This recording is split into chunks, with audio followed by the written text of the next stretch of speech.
जय जवान जय किसान न्यूज 24 पर आपका स्वागत है।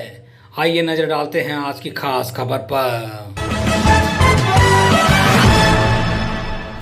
करहल में सपा कार्यकर्ता रवि यादव बीडीसी की बहन के वैवाहिक कार्यक्रम में सम्मिलित होने आए समाजवादी पार्टी के राष्ट्रीय महासचिव प्रोफेसर राम गोपाल यादव ने अग्निपथ योजना पर बयान देते हुए कहा कि अग्निवीर जिन्हें नाम दिया गया है उनका जीवन और भविष्य पूरी तरह से बर्बाद करने का सरकार का इंतजाम है। इनको न कोई रैंक न कोई पेंशन दी जा रही है। उन्होंने कहा जब आर्मी रेगुलर नहीं होगी तब सीमा पर यही लोग लगेंगे, फिर 4 साल के लिए अपनी जान देने को कौन तैयार होगा। उन्होंने कहा जिनकी ट्रेनिंग चल रही थी उन पर भी लागू कर दिया गया है, जिससे आक्रोश है। उन्होंने कहा कि हालांकि हम नहीं चाहते कि किसी प्रकार की हिंसा हो, लेकिन शांतिप्रिय तरीके से किए जाने वाला प्रदर्शन पूरी तरह से समझने लायक है।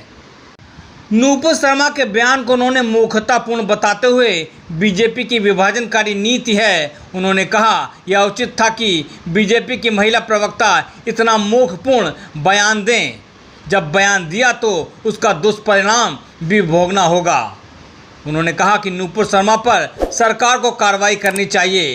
कानून व्यवस्था पर पूछे गए सवाल के जवाब में उन्होंने कहा कि कानून व्यवस्था तोड़ने का काम जब रोज स्वयं मुख्यमंत्री कर रहे हैं तो क्या कानून व्यवस्था बचेगी। इस मौके पर पूर्व एमएलसी अरविंद प्रताप यादव, ब्लॉक प्रमुख प्रतिनिधि बिल्लू यादव, रवि यादव, बीडीसी लालू यादव, भारत सिंह यादव, प्रधान प्रदीप पाल, प्रिंस यादव, मनीष शर्मा, हिमांशु यादव, उमेश यादव, शैलेंद्र यादव, पिंटू यादव, राम नरेश यादव, सुशील शर्मा, सौरव यादव, अंशु यादव, बंटू यादव, राजकिशोर यादव, छोटे, समरपाल यादव समेत तमाम लोग मौजूद रहे। मैनपुरी के करहल से रोहित मोहित की खास रिपोर्ट, जय जवान जय किसान न्यूज़ 24 पर।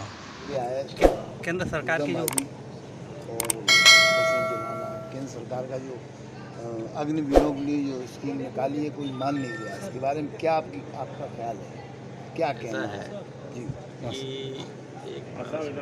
आप अग्निवीर जिन्हें नाम दिया है जी, उनका जीवन और भविष्य पूरी तरह से बर्बाद करने का इंतजाम गवर्नमेंट ने किया।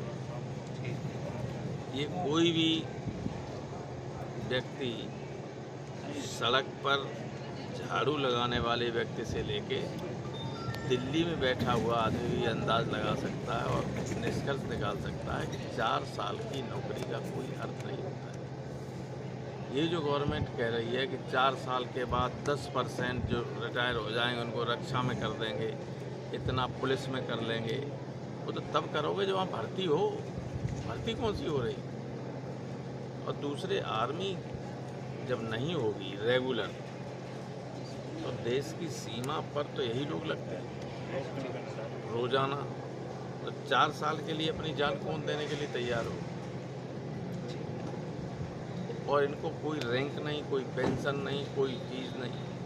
अभी तो आदमी जाता है तो कहता था ये सूबेदार थे, ये मेजर थे, ये सूबेदार मेजर थे, ये फलां थे, किसी को रैंक नहीं मिले।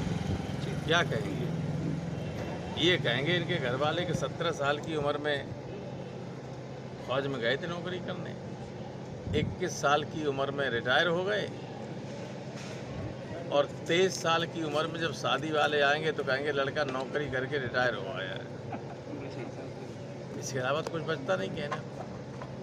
और जो लड़के ट्रेनिंग कर रहे थे, जिनकी ट्रेनिंग चल रही थी सिलेक्शन के बाद, उन पर भी इन्होंने लागू कर दिया है। वो उनमें आक्रोश नहीं हो। हालांकि मैं नहीं चाहता हूं कि लड़के इसी तरह की हिंसा करें, लेकिन शांतिमय उनका प्रदर्शन, शांतिमय उनके द्वारा की जा रही कार्रवाई पूरी तरह से समझने लायक है। और कर क्या सकता है लोकतंत्र में व्यक्ति? सत्याग्रह ही कर सकता है, शांतिमय तरीके से प्रदर्शन कर सकता है, विरोध कर सकता है। उनके भविष्य का सवाल है। 4 साल के बाद कल बीजेपी के एक बड़े नेता ने कहा कि मैं अपनी बीजेपी के कार्यालय में उनको सिक्योरिटी में नौकरी दे दूं। तो आप पुलिस में, आर्मी में काम करने वाले अग्निवीरों को चपरासी बनाना चाहते हैं बाद में, तो भी सबको नहीं बना सकते, कोई कैपेसिटी नहीं किसी की, ये स्थिति है। कानून व्यवस्था तोड़ने का काम जब रोज स्वयं मुख्यमंत्री कर रहा हो तो कानून व्यवस्था बचेगी?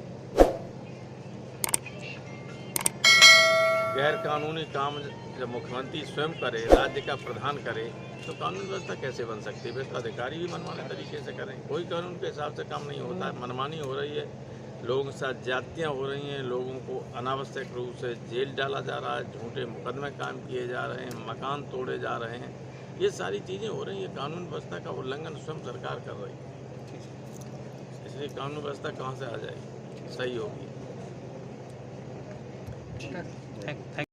और देशव्यापी नहीं, अंतर्राष्ट्रीय स्तर पर उसको सस्पेंड भी करना पड़ा तब जब दुनिया के ज़्यादातर देशों ने हमारे राजदूतों को बुला के चेतावनी दी।